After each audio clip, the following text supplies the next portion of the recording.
Welcome to Halo 3 ODST, the newest game in the Halo series. We're going in hard! But this time, Master Chief isn't here to save the day. You're a human soldier, but not just any soldier. You're an orbital drop shock trooper, an ODST. ODSTs drop behind enemy lines, from miles above the surface of a planet.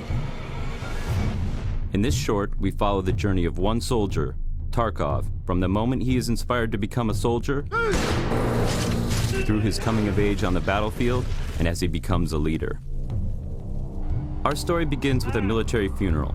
Bungie, Halo's developer, collaborated with the Academy Award-winning costume designer from Saving Private Ryan and Band of Brothers to design a Halo-style honor guard uniform, complete with special insignias and rank displays. Legacy. The studio behind movie villains like the Alien and Terminator used 3D models created by Bungie to create accurate replicas of the same weapons, armor, and enemies that appear in the game, down to the smallest detail. We had about 30 people working on this for about 2 weeks to go from digital files to full wearable costumes, which was a tremendous effort. Fortunately, we got some help from Bungie. They gave us some files, and from those digital files, we were able to rapid prototype. Included was the game's newest weapon, the silenced submachine gun. They also created the special ODST armor from the shiny new version right off their assembly line to the battle-scarred version worn by the characters in the short. With the same 3D models from the game, they created an actual brute miner, one of the game's main enemies. Its facial expressions were controlled by tiny motors linked to a remote control. The brute even has its signature spike rifle.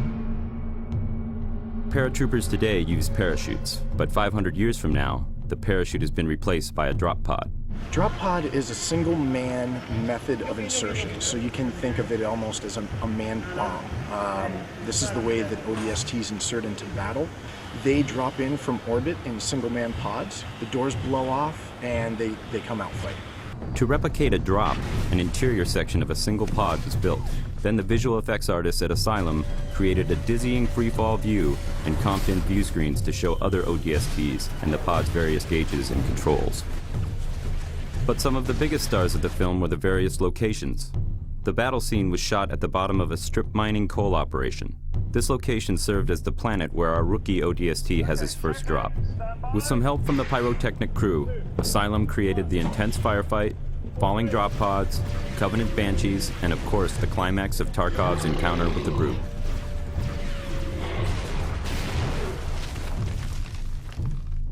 For the funeral, a military cemetery was created inside the cooling tower of an active nuclear power plant.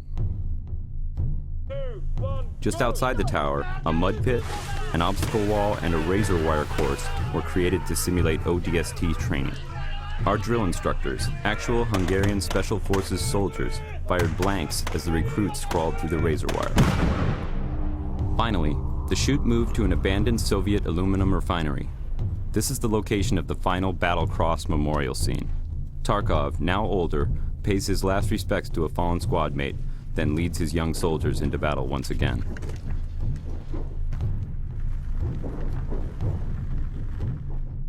We shot one additional scene on this location, which you won't see in the short.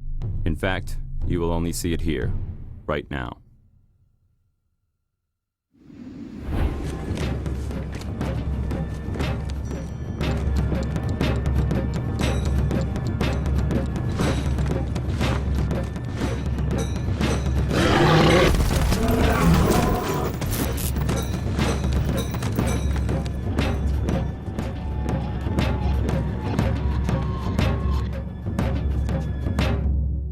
The ODST. Join them and drop into hell. We're going in hard! Feet first.